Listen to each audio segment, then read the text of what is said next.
റിയാസ് കിച്ചൻ്റെ പുതിയൊരു വീഡിയോയിലേക്ക് എല്ലാ കൂട്ടുകാർക്കും സ്വാഗതം. ഇന്ന് നമുക്ക് ചീമച്ചക്ക കൊണ്ട് ഒരു പുഴുക്കുണ്ടാക്കാം. ആദ്യം നമുക്ക് ഇതിൻ്റെ തൊലിയൊക്കെ ഒന്ന് കളഞ്ഞ് നമുക്ക് ചെത്തി വൃത്തിയാക്കി അരിഞ്ഞെടുക്കാം. ഇങ്ങനെ നമ്മുടെ കടച്ചക്ക അല്ലെങ്കിൽ നമ്മുടെ ചീമച്ചക്ക ഞാൻ കഴുകി ഞാൻ വെച്ചിട്ടുണ്ട്. ഇനി നമുക്കതൊരു കുക്കറിലോട്ട് മാറ്റാം.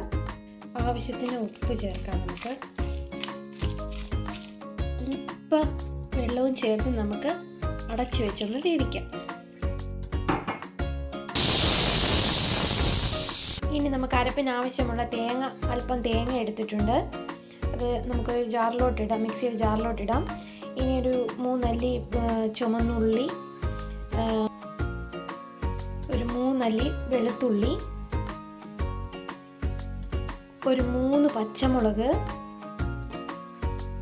കുറച്ച് കറിവേപ്പില,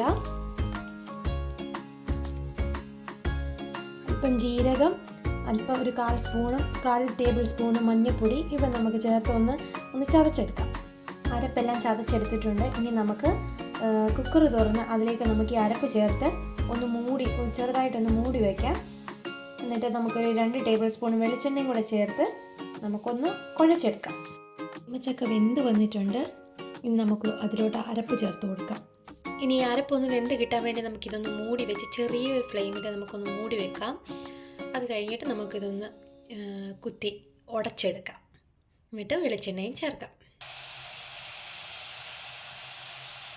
നമ്മുടെ കടച്ചക്ക വേവിച്ചത് ഒരു 3 വിസിലടിച്ചപ്പോഴത്തേക്ക് നമ്മുടെ ചക്ക വേവിക്കുന്ന പോലെ നല്ല അടിപൊളിയായിട്ട് വെന്ത് വന്നിട്ടുണ്ട്. അങ്ങനെ അരപ്പും ചേർത്ത് എടുത്തപ്പോഴത്തേക്ക് നല്ല അടിപൊളി ടേസ്റ്റാണ്. ഇനി നമുക്ക് മീൻകറിയുടെ കൂടെയൊക്കെ കൂട്ടി നമുക്ക് ചോറിൻ്റെ കൂടെയോ ഒക്കെ, അല്ലെങ്കിൽ മീൻകറിയും പുഴുക്കും തന്നെയായിട്ടോ ഒക്കെ കഴിക്കാവുന്നതാണ്. ഇന്നത്തേക്ക് ഇത്രയേ ഉള്ളൂ. ബൈ.